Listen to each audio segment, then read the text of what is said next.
Pahalgam terror attack के बाद भारत ने कई सारे कूटनीतिक फैसले लिए।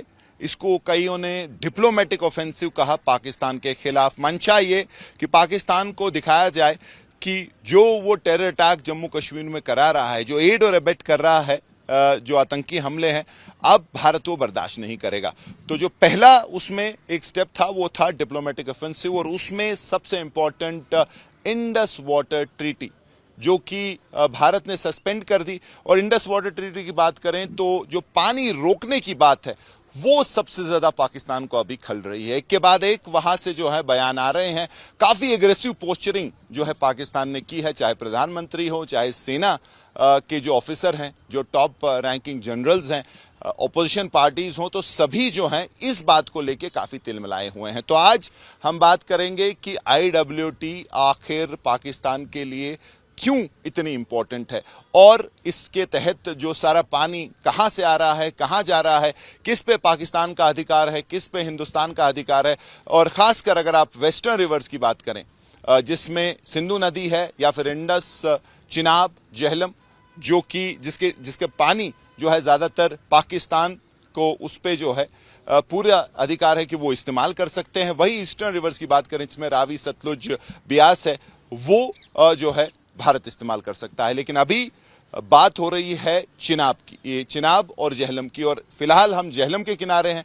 और जेहलम जो कि इनमें से एक सबसे बड़ी नदी आप इसको कह सकते हैं, इसका सोर्स जो है पीर पंचाल से आता है, वेरीनाग से आता है, और फिर दक्षिणी कश्मीर से होते हुए कई सारी ट्रिब्यूटरीज, जिसमें वैशु है, ब्रिंगी नाला है, और कई सारी ट्रिब्यूटरीज संगम बन के ये जो मेरे पीछे आप जेहलम देख रहे हैं, ये कई सारी ट्रिब्यूटरीज का मिला के पानी यहाँ से जो है नॉर्थ की तरफ जाता है। नॉर्थ जब हम कहते हैं शादीपुरा, जो इंडस है या फिर सिंधु नदी, जो कि किशनगंगा, और जो किशनगंगा इधर से कहते हैं, नीलम उस तरफ से कहते हैं, वो बहते हुए आती है। और उस पे किशनगंगा प्रोजेक्ट भी गुरेज में भारत ने बनाया है। आगे वुल्लर बराज जो कि मंशा थी भारत की, वो बनाए 2012 में, उसका काम रुका क्योंकि इसी वजह से जो है 10 से 12 उन दिनों गनमैन आए, उन्होंने वुल्लर बराज के बाद जो है काम रोका, वहाँ कुछ ब्लास्ट भी किए, और उसके बाद वो काम जो है डिरेल हो गया। लेकिन आज हम बात करेंगे चिनाब की, और ओवरऑल कैसे जो भारत चाहता है कि पानी के जरिए पाकिस्तान को अंडर प्रेशर किया जाए, और फोर्स किया जाए कि जो उसकी एक पॉलिसी रही है कि ब्लीड इंडिया थ्रू 1000 कट्स की, छोटे छोटे कट से इंडिया को जो है खिलाफ काम करते रहे, और उसमें सबसे बड़ा जो मिलिटेंसी या टेररिज्म की बात करें उसको बढ़ावा देना। हमारे साथ हैं एजाज रसूल साहब, जो कि इन सारे मुद्दों पे एक्सपर्टीज जो है उनकी है। पूरी जिंदगी इन्होंने जो है, अगर इनकी सर्विस लाइफ की बात करें तो यही जो पानी की बात करें, PHE हो या इरिगेशन हो, या फिर जो अलग अलग रिवर्स हैं, उनका जो पानी कहाँ से आता है, कैसे उसकी जो मैनेजमेंट है वो देखी है। और आज भी ये उन्हीं चीज़ों में लगे हैं जिसमें खासकर जो वाटर कंजर्वेशन है, या फिर जो पोल्यूशन को कैसे रोकना है, पानी को कैसे बचाना है, और जो वेटलैंड्स हैं उन पे भी इन्होंने काफ़ी काम किया है। लेकिन आज हम इनसे बात करेंगे। सर, सबसे पहले बहुत बहुत शुक्रिया, आपने टाइम निकाला, हमसे बात की, आज तक से बात की। तो पहले आपसे जानना चाहेंगे इंडस वाटर ट्रीटी के बारे में, कि आज तो छाई हुई है ये बात कि भारत IWT के जरिए पाकिस्तान प्रेशर डालना चाहता है, ये भी सस्पेंड भी कर दिया है। तो थोड़ा बताइए, जो खासकर जेहलम की हम बात करेंगे, या फिर जो वेस्टर्न रिवर्स हैं, सिंधु है, चिनाब है, कहाँ का ओरिजिन है, कहाँ जाता है, और कौन सी मेन इनमें ट्रिब्यूटरीज हैं? देखिए, पहले मैं आपको ये बता दूं कि इंडस वाटर ट्रीटी जो है ये 1960 के अंदर दो मुल्कों के बीच में यूनाइटेड नेशन की वसासत से आर्बिट्रेट करके लागू की गई। और दोनों कंट्रीज़ के प्राइम मिनिस्टर जो हैं, जवाहरलाल नेहरू साहब हमारे प्राइम मिनिस्टर थे, और अयूब खान वहाँ के प्राइम मिनिस्टर थे, इन्होंने इस पर सिग्नेचर्स किए थे। और मकसद इसका ये था कि जितना भी पानी हमारा इस वैली में आता है, जेहलम बेसिन में या चिनाब बेसिन में, या इंडस का जितना भी पानी आता है, इसको प्रॉपर तरीके से, ऑप्टिमम तरीके से इस्तेमाल किया जाए, ज़रूरत के मुताबिक दोनों कंट्रीज आपस में करें, बांटें इसको इस तरीके से कि उनकी ज़रूरतें जो हैं वो पूरी हों। उस वक्त इतना इंफ्रास्ट्रक्चर नहीं था, ज़्यादा जोर जो था वो इरिगेशन वाटर्स के ऊपर था। आपाशी जो थी वो दोनों मुल्कों में ज़्यादा अहमियत की थी पानी के लिहाज से, और इतने कोई डैम्स वगैरह नहीं थे जैसे तरबेला और मंगला उनके बाद में बने हैं वो सारे, और यहाँ भी इतने जो हमारे पावर हाउस नहीं थे, ना कोई स्टोरेज स्कीम हमारी यहाँ थी। तो इन दो के लिए ये आहिस्ता आहिस्ता ये डेवलप हो गया ये भी सारे, और ये बढ़ता गया। तो इसी इंडस वाटर ट्रीटी के हिसाब से इसके दो कंपोनेंट बनते हैं। एक तो नेचुरल वाटर्स हैं, और नेचुरल वाटर्स वो हैं जो कि स्नो मेल्ट से या बारिशों की वजह से या ग्लेशियर्स के मेल्ट थाइंग की वजह से इन नालों में आते हैं और कंट्रीब्यूट होते हैं। वो तो एक नेचुरल एक्टिविटी है, और उस नेचुरल एक्टिविटी जो है वो, क्योंकि हम अपस्ट्रीम पे हैं, हम ऊंचाई पर हैं, ये जब नीचे जाता है तो हम लोगों को इसके ऊपर कोई स्टोरेज करने का अधिकार नहीं दिया गया इंडस वाटर ट्रीटी में। और लेकिन पाकिस्तान को अक्रॉस उनको पूरा हक है इसके ऊपर। सबसे ज़्यादा 133 million acre feet per year जो है पानी, इसका जो अंदाज़ा लगाया गया है वो पाकिस्तान इस्तेमाल करता है, और हमको उसमें से बहुत थोड़ा सा दिया गया है मिनी स्कूल 3.86, जो हमारे चनाब बेसिन या जेहलम बेसिन, लद्दाख बेसिन, इन सब से हम जिसको इस्तेमाल कर सकते हैं उस वक्त ट्रीटी के तहत। उसकी वजह से हमारे यहाँ अगर आप देखोगे तो इरिगेशन जो है, जितना हमारा पोटेंशियल इरिगेशन का है उतना डेवलप हो नहीं पाया अभी तक। तो इरिगेशन की डिमांड अभी भी पूरी नहीं हो सकती। आप ये कह रहे हैं कि काफी उस वजह से खासकर कश्मीर को नुकसान हुआ? खासकर कश्मीर को नुकसान हुआ। और इसी तरह हमारे जो यहाँ पावर हाउस बने वो सब रन ऑफ द रिवर बने, यानी जितना पानी अवेलेबल है उसमें सिर्फ चनाब में हमको इजाज़त दी गई कि चनाब में हमारा इसमें से एक रेगुलेटेड पोर्शन दिया गया जिसको कि हम चनाब में पखुलदल या बागलियार या आपका स्वालकोट के जो प्रोजेक्ट्स हैं उसमें हम इसको इस्तेमाल करके और बिजली फराहम करें, और बाद में उसके टेल रेस भी सब इसी में बहकर और पाकिस्तान ही जाते हैं। तो इस वक्त जो ये वेस्टर्न रिवर्स की मैं बात कर रहा हूँ, ईस्टर्न रिवर्स जो हैं उसमें तो ऑलरेडी ज़्यादा पोर्शनिंग की गई है, इंडिया को दिया गया है। Some portion of it has been given to India, 33 million acre feet of storage, जिसमें कि वो इस्तेमाल कर सकते हैं इरिगेशन या पावर हाउस वगैरह के लिए। तो वो इंडिया कर रहा है, अभी भी इंडिया पूरी यूटिलाइजेशन उसकी नहीं कर पा रहा है क्योंकि उतना इंफ्रास्ट्रक्चर स्टोरेज का उनके पास अभी नहीं है। अब ये जो इस वक्त इंडस वाटर ट्रीटी की बात हुई कि साहब हम इसको अबेंस में रखते हैं, तो ये एक बायलैटरल ट्रीटी है जो कि दो मुल्कों के बीच में की गई है, एक इंटरनेशनल ट्रीटी है, और इसमें अगर एक फरीक इसमें से ऐसा करता है तो दूसरे फरीक को भी चांस मिलता है उस पर रिप्रेजेंट करने के लिए।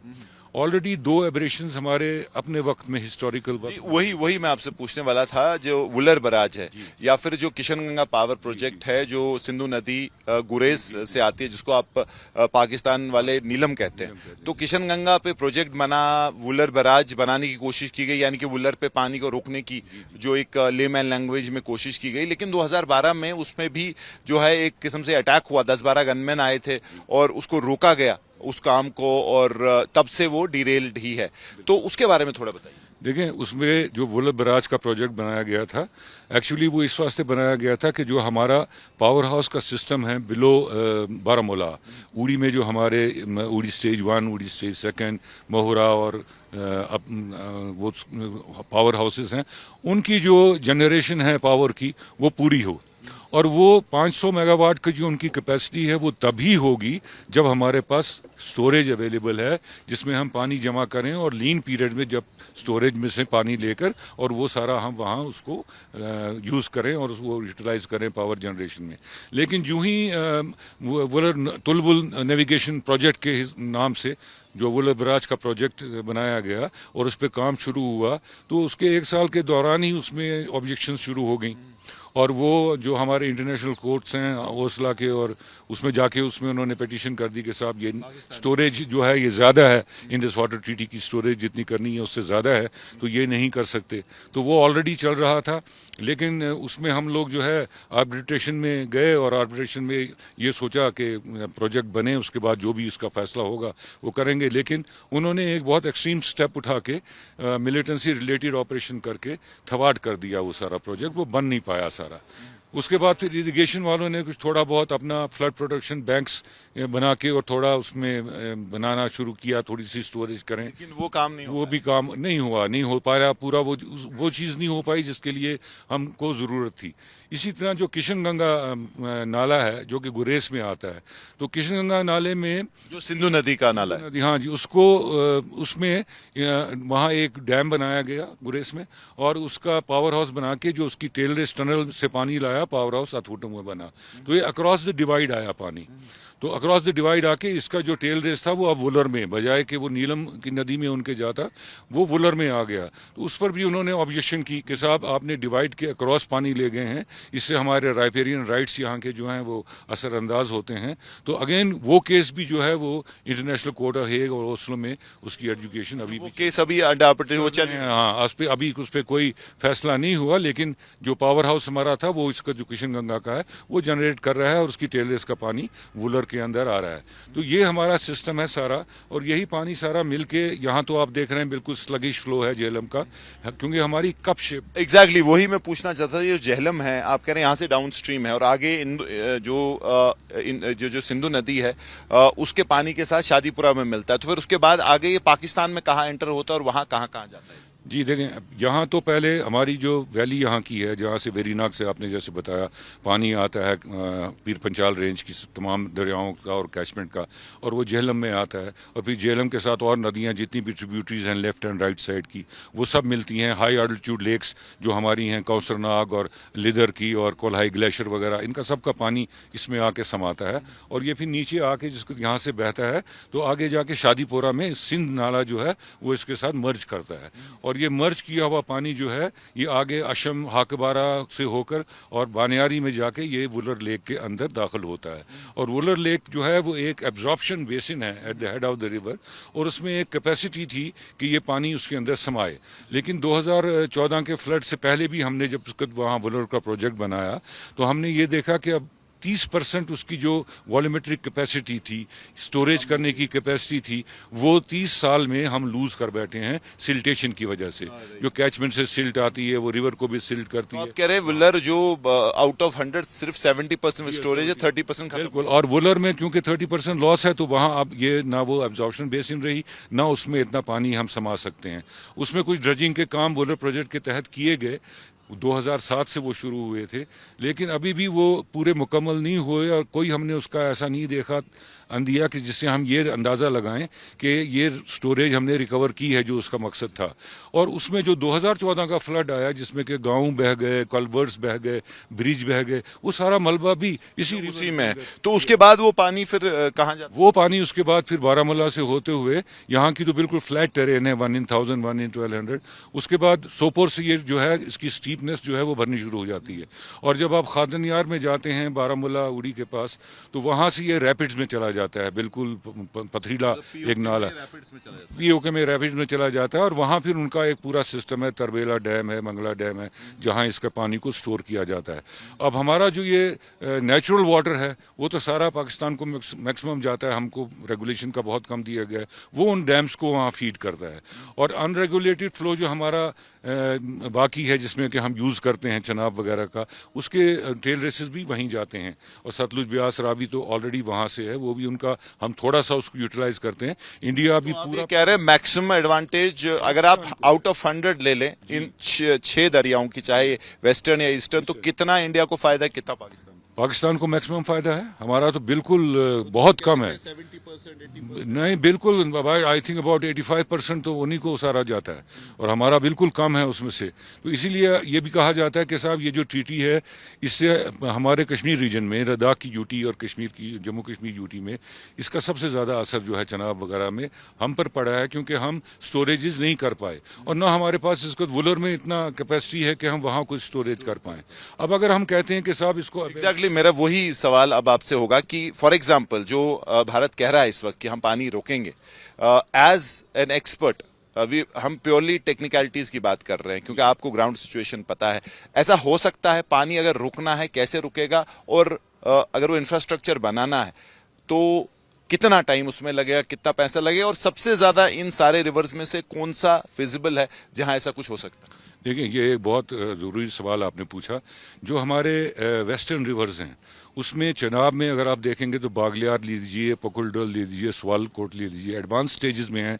वहाँ तो हमारे पास स्टोरेजेस करने की इजाज़त है, लेकिन रेगुलेटेड स्टोरेजेस करते थे। लेकिन अगर अबेंस में ट्रीटी गई और ट्रीटी का कोई हमने नहीं किया और हमने इस ट्रीटी को वायलेट करना शुरू किया, तो हम वहाँ अपनी स्टोरेजेस बढ़ा सकते हैं। उससे पाकिस्तान को असर पड़ेगा सोइंग सीजन में, जबकि पानी इतना उनको ज़्यादा ज़रूरत होती है और इतना अवेलेबल नहीं होता है। तो जो हमारी रेगुलेशन के तहत ये ट्रीटी में बताया गया कि कितना हमने छोड़ना है, वो हम ना छोड़ें, रोक दें, उसको तो हम रोक सकते हैं और उससे उनके एग्रीकल्चर पे बहुत ही बुरा असर पड़ेगा। तो उसको रोकना रियलिस्टिक है, कैसे रुक सकेगा? नहीं, अब अगर गवर्नमेंट की पॉलिसी हो उसको रोकना, तो वो रोकेंगे। जिस हद तक उनके पास स्टोरेजेस हैं उसको रोकेंगे। तो आप कह रहे हैं चिनाब पे सबसे ज्यादा पॉसिबल है? जी, स्पीड अप करेंगे, उन सारे स्टोरेजेस प्रोजेक्ट्स को स्पीड अप कर सकते हैं। उसमें ज़्यादा टाइम नहीं लगेगा वहाँ स्टोरेजेस बनाने के अंदर, और उसकी वजह से क्रिएट हो सकती है प्रॉब्लम सोइंग सीजन में जब पानी की कमी होती है। तो इंडस और अगर हम झेलम की बात करें, इंडस और झेलम में क्योंकि पूरा तो उन्हीं के पास जाता है, अभी भी यहाँ हमारे पास स्टोरेज का कोई साधन है नहीं। लेकिन यहाँ अगर प्रोजेक्ट्स बनाएंगे उनको काफ़ी टाइम लगेगा बनाने के लिए, क्योंकि एक तो हमने पहले देखना है कि कहाँ बनाएं, किस तरह बनाएं और कितना स्टोरेज कर सकें। तो जो हमारे पास नेचुरल टेरेन्स हैं यहाँ, उसमें तो हम देखेंगे कि ख़ास इसमें इतना हो नहीं सकता। लेकिन एक प्रोजेक्ट है जिस पर कि गवर्नमेंट काम कर रही है, जिसको flood recovery project of river Jhelum phase 2 कहते हैं। वो एक इब्तिसा की फर्म है जिसको दिया गया है 20 years vision plan flood recovery के हिसाब से। उसमें उन्होंने सारे झेलम, इसकी ट्रिब्यूटरीज, इसके कैचमेंट और इसका सारा मुआयना लेके उन्होंने बताना है कि हम इसके कैचमेंट में किस किस जगह पर थोड़ी छोटी स्टोरेजेस कर सकें, जो हम जिसका ड्रॉट हो और पानी की कमी हो तो वहाँ से पानी रिलीज किया जाए। और वो एक प्रिल्यूड बनेगा वाटर पॉलिसी ऑफ J&K के वास्ते। उस प्रिल्यूड के हिसाब से जो वाटर पॉलिसी डिवाइस होगी, उसी पे जो ऑप्टिमम यूज ऑफ वाटर है वो रिडिफाइन हो जाएगा।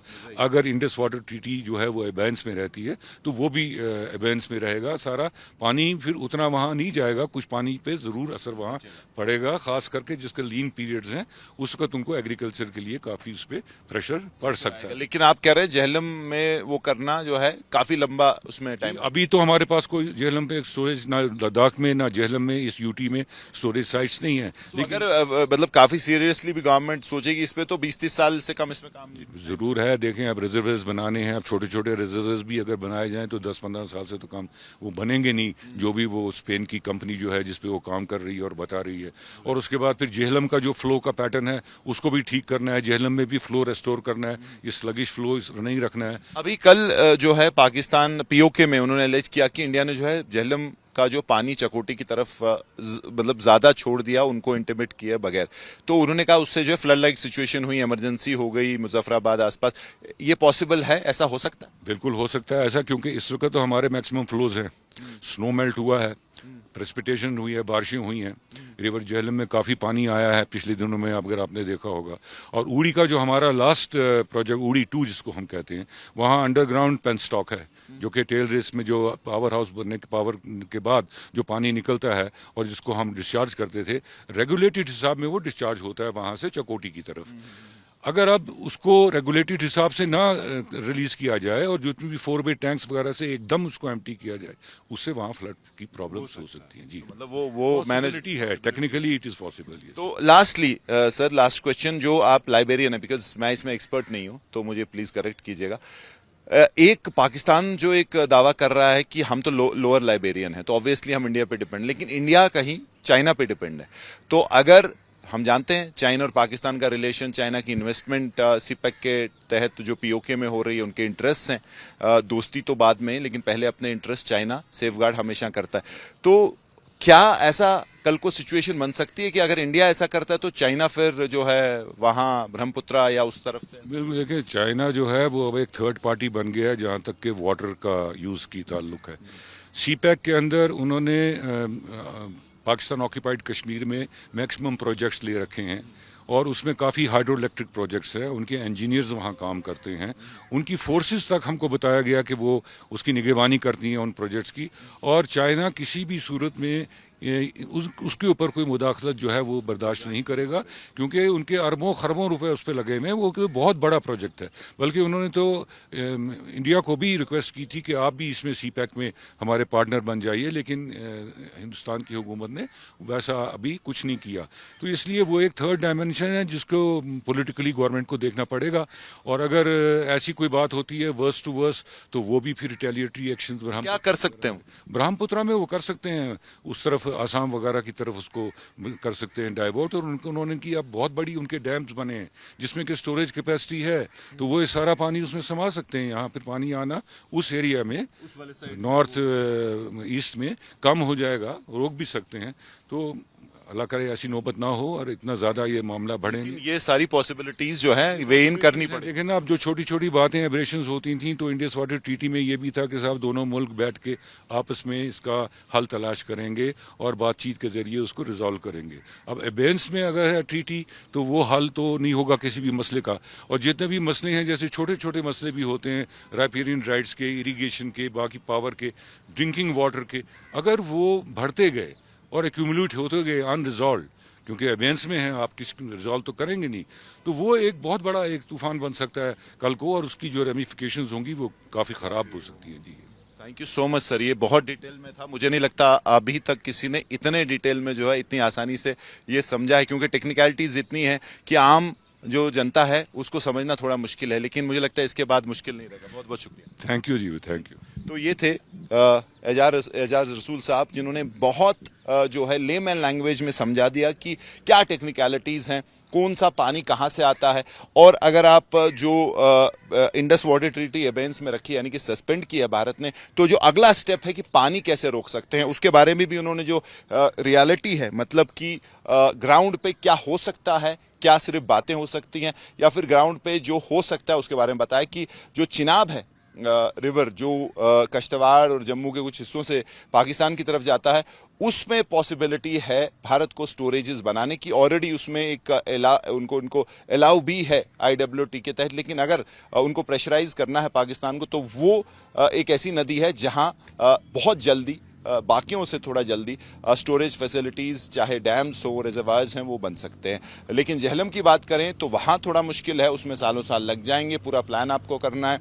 और अगर सिंधु नदी की बात करें तो वो भी जो है ऑलरेडी किशन गंगा और जो वुलर बराज है वहाँ कोशिश हुई है, लेकिन वो नदी भी जो है अल्टीमेटली झेलम में ही मर्ज हो जाती है। तो ये सारी टेक्निकलिटीज़ हैं, लेकिन अगर चिनाब में कुछ ऐसा होता है तो रियलिस्टिकली भारत तो उस बारे में सोच सकता है और पाकिस्तान पे प्रेशर डाल सकता है। लेकिन वहीं दूसरा इसका जो एंगल है वो है चाइना, जो कि अपर लाइब्रेरियन जो है स्टेट है, और वो भी जो है भारत का पानी नॉर्थ ईस्ट में जो है कंट्रोल करती है। तो अगर पाकिस्तान वो लीवरेज इस्तेमाल करता है तो वहाँ से चाइना जो है पानी बंद कर सकते हैं। और हम जानते हैं चाइना के पास कैपेबिलिटी है, उनके पास स्टोरेज स्पेस है, और उन्होंने ऐसा दिखाया भी है दुनिया का सबसे बड़ा रिजर्वायर बना के। तो ये सारी जो टेक्निकलिटीज़ हैं, इसमें काफ़ी पेचीदगियाँ भी हैं। जो दिख रहा है उतना आसान नहीं है, लेकिन अगर आप जो वेस्टर्न रिवर्स हैं, चाहे आप चिनाब की बात करें, सिंधु नदी की बात करें, या झेलम की बात करें, उसमें से अगर कोई नदी है जिसमें भारत कुछ कर सकता है, जो अभी सोच बन रही है वो है चिनाब, जहां ऑलरेडी स्टोरेज स्पेसेस बनी हैं कुछ पावर प्रोजेक्ट्स की, उधर जो है प्रेशराइज कर सकता है, वहां रियलिस्टिकली कुछ आगे बहुत जल्दी बन सकता है। लेकिन बाकी नदियों की बात करें तो फिलहाल वो मुश्किल है, वो एक बहुत लंबा प्लान है। कैंपस से मुजफ्फर अहमद के साथ मीर फरीद, श्रीनगर, आज तक।